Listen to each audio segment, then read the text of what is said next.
And happy Thursday, everybody. And as Robert had pointed out, we are getting set for a very busy 4 days of racing action here in Toronto. My name is Elisa Blow, my co-host. He's sitting at home enjoying the races from the comfort of his couch because he gets a well-deserved day off. I've taken more than my share throughout the summer months, so it's good for him to get a day off. 42 races scheduled over the next 4 days. I'm happy to say I have 30 of them handicapped so far. I'll be working on my Sunday program here while we're handicapping the races live as well. But yeah, we try to get our selections in far in advance. So working on the Sunday program, which as Robert pointed out, features 2 stakes events. The Kennedy Road will go on Saturday. Looking forward to that one as well. No Balls is in town to try and get the victory in that event. But yes, racing was canceled on Sunday. Wah, wah, wah. Now, it was for the safety of our horses and our riders, and just everybody in general wasn't really feeling it on Sunday when we saw the snow here. And if you had to travel anywhere on Sunday, you were in for a real nightmare because, you know, people like myself haven't had the winter tires put on yet, and it was very slow driving. I have about an hour and a half commute to get home. It took me 3.5 hours on Sunday to get home in that horrible snowy weather, and the snow just finally went away in the last 24 hours or so. But it looks like we're going to be in the positives for the rest of the week. Maybe a little bit of sun, but we're looking like there might be some rain as well. So 8 races on tonight's program. Tomorrow it's 10, so pack your sleeping bags because Saturday it's 12 and Sunday it is 12 as well. Lots of things to look forward to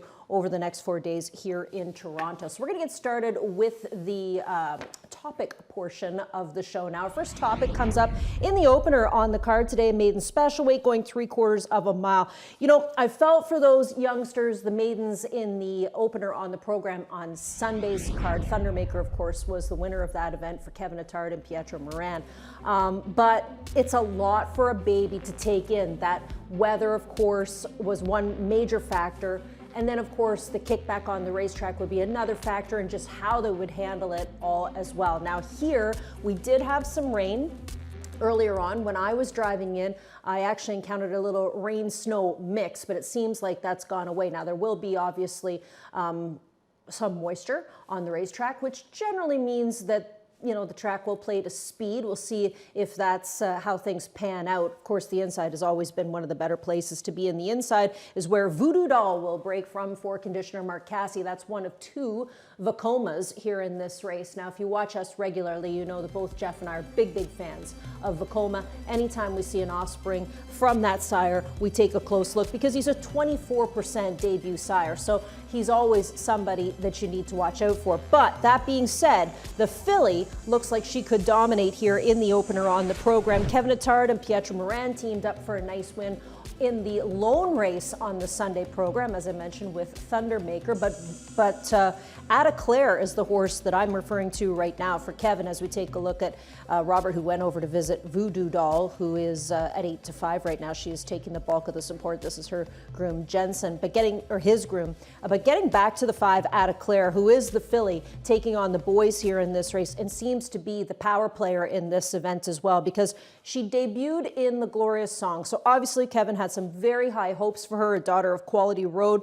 They didn't pay a ton of money, $25,000, and it looks like they've got a pretty nice one on their hands. Now, she almost stole the Glorious Song gate to wire, even with maybe not the best of starts on that day either. Just a green thing, a little bit steadied early in the race. But she's back here today taking on Maiden Special Weight Company, and that race for her last start out a 2nd place finish in behind Piper's Gift makes her look incredibly strong. So it's a 5-1-6 for me. Fly On By is the Mike DiPaolo horse that has the most experience in the race and is hooked up with some good ones, including Reb 5, who is scheduled to compete on Sunday. I haven't seen that race come back.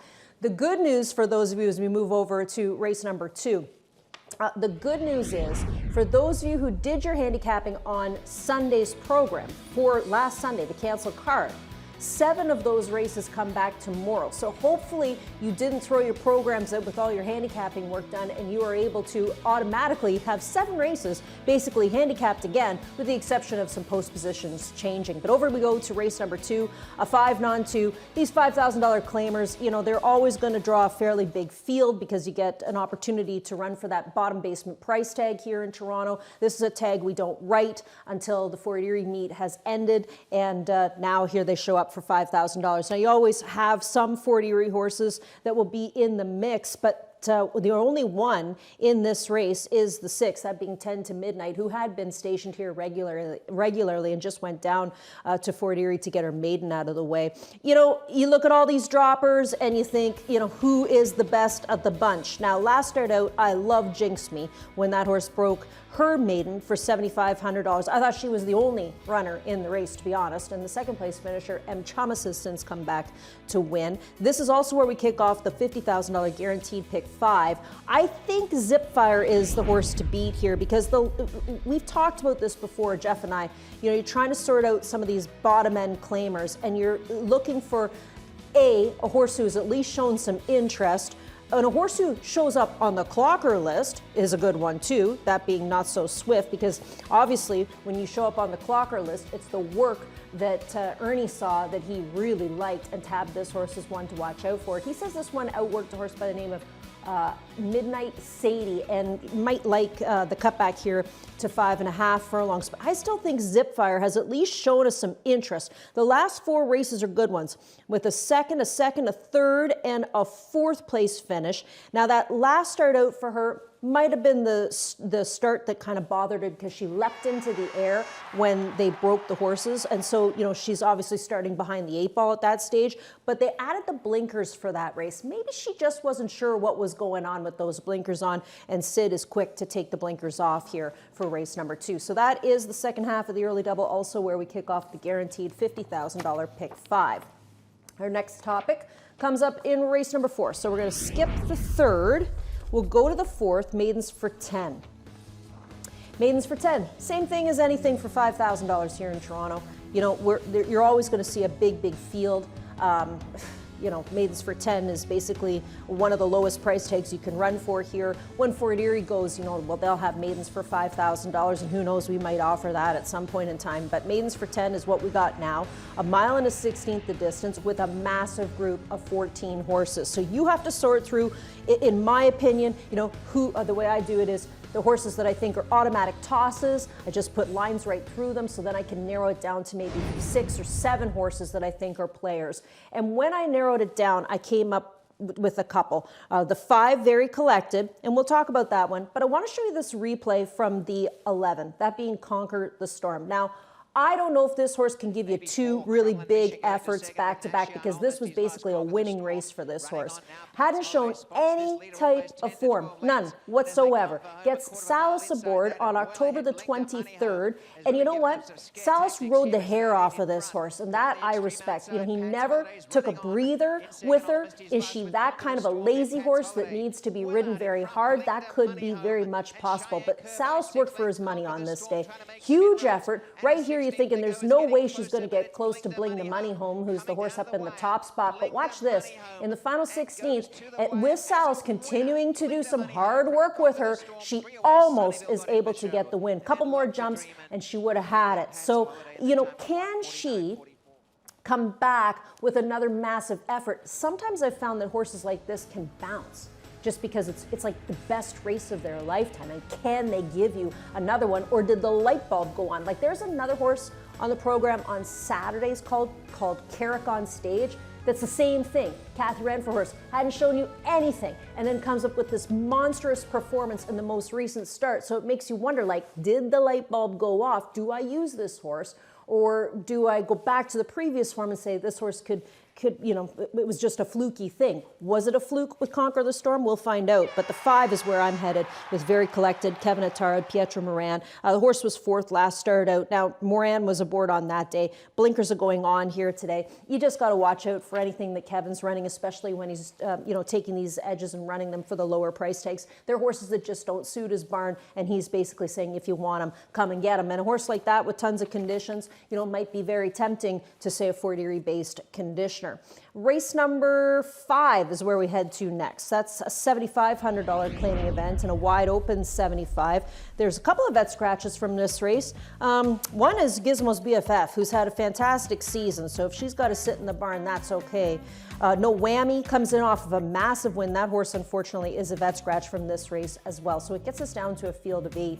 Catherine's Gem made us scratch our head when Mark Cassey claimed this horse for $15,000 because, you know, Jeff, myself, anybody who has access to a computer and the daily racing form, the internal daily racing form, was like, okay, let's find out who she's related to. You know, is she a sister to somebody? Is there somebody that's running right now that's, you know, integrated stake race? Was there some reason they wanted to take this horse for $15,000? So we all kind of jumped aboard the train, myself included, last start out, and I got fooled that day when they raced her back, and she still ran a lackluster 5th. She didn't really fire that much as the favorite. Now she's offered up here for half of what they took her for. $15,000 was the tag they took her for. She's in for 75 today. I'm wondering if the Platurskis come back to take her back home.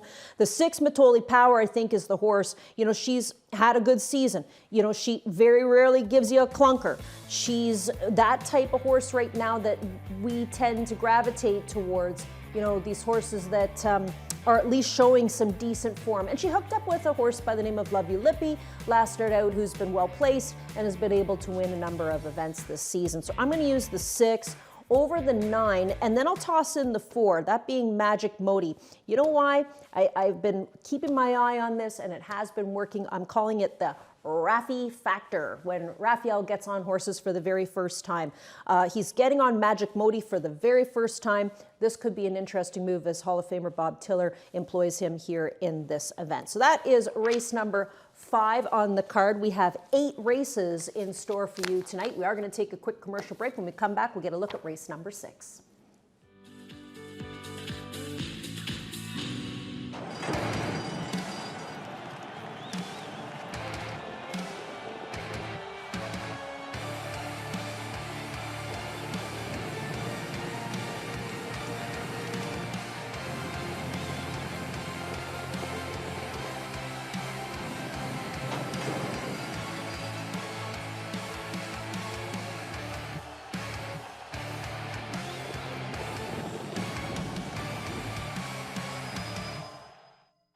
Download the Bet365 app, the only sports book available to bet on today's races, and see why it's never ordinary at Bet365.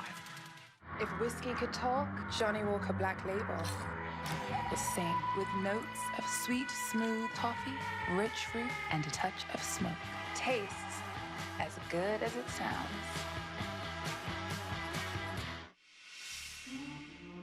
A perfect day for horse racing. This is the biggest race in the world. Pinch me, I think I'm dreaming.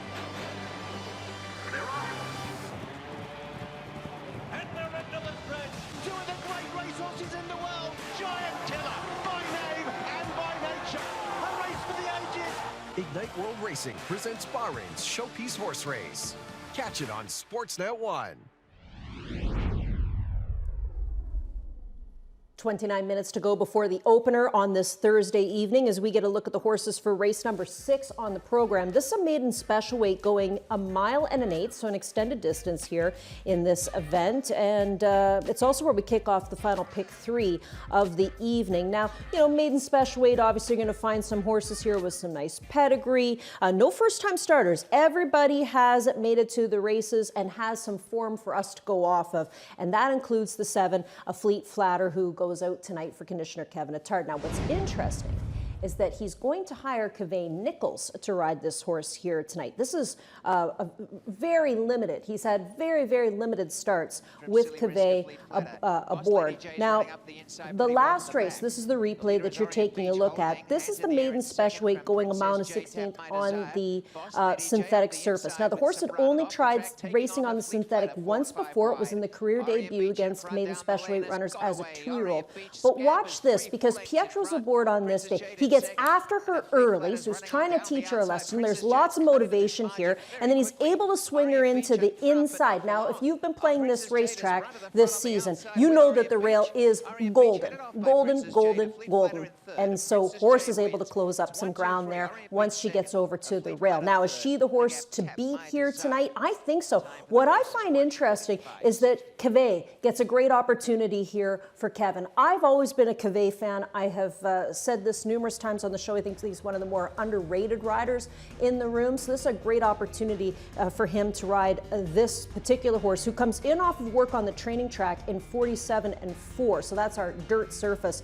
The 8 Royal Presence for Sean Smullen gets on the Lasix program here today. Great to have Sean back in action. He's over with Chiefswood Stables now, and they couldn't ask for a better guy. Salted is here as well for Mark Cassie, and this is where you find Pietro Moran. So Moran has been riding this one for the last couple of starts. Is he tipping his cap and telling us the 3 could be a player in this race as he gets off of a fleet flatter, or, you know, we just have to take a look at that jockey juggling and see what's happening in race number 6. So that is the 6th race on the program. The 8th race is where we go to next. 8th race is the final on the program. Claimers for 10, non-winners at 2, mile and a 16th, and we play the jackpot high five where that carryover is more than $105,000. So good money up for grabs in the last dash. 10 on 2, 2 turns, jackpot high five, lots of reasons to play this race. In my opinion, it's Sultry Sophie. You know, the outside post, I don't really think that's going to be much of an issue here. Fukumoto is certainly back in the good graces of Hall of Famer Bob Tiller, and he's riding a lot of winners for them. They are at a 32% clip when working together, so that is good enough for me. I'm using the 9. Then I'll use the 3 Mackenzie Road for Norm McKnight. I think a lot of people are going to take a look at this 3 horse because you get the drop from 15 in for 95. It's Norm, and he uses Austin Adams here. Austin has been one of his go-to guys. They've had a good season this year at a 22% average. The 7 Hurricane Gizmo here for Barb Minchell. She can't complain about her year. Ryan Munger will be aboard on that one. Alta Calibre, interesting. Claim for 10 from Minchell, off of a win into a small barn now. They've waited the 30 days to run the horse back for the $10,000 tag. And you're going to see a few of those over the next few days. I just had a quick look at the Sunday program. There's a few of those 30-day horses. You know, they made the claims. They're not quite working out, and they're coming back for a lower price tag. So keep your eye on that as well, because people have to make up their mind. If they're going down south, what horses are going to make the cut, and the horses that they want to winter, and the ones that they don't. So that gets us through the 8 plays of the day. All right, here we are, plays of the day. I can't even remember what I sent it, because this was quite a few days ago, but let's see what we got. Refresh my memory. Ada Claire. Yeah. Thanks for the chalk pick in the opener, no problem. But I still think she's a pick 3 key if you are playing the early pick 3.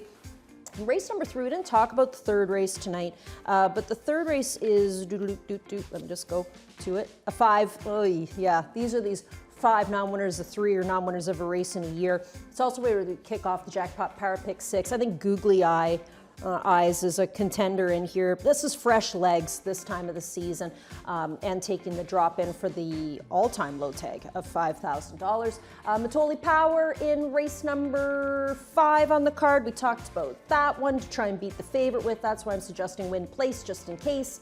And a maiden score for a fleet flatter is what I'm projecting in race number 6 on the card tonight as well. I'm seeing win, win, win. All right, Very Gizmo, top pick from our Woodbine TV producer. That's a good price to beat the favorite with. 10-1 Morning Light. Kamasi is a top selection for Doug McPherson at 8-1, so he's picked a horse at a price tonight. And Mackenzie Road in race number 8.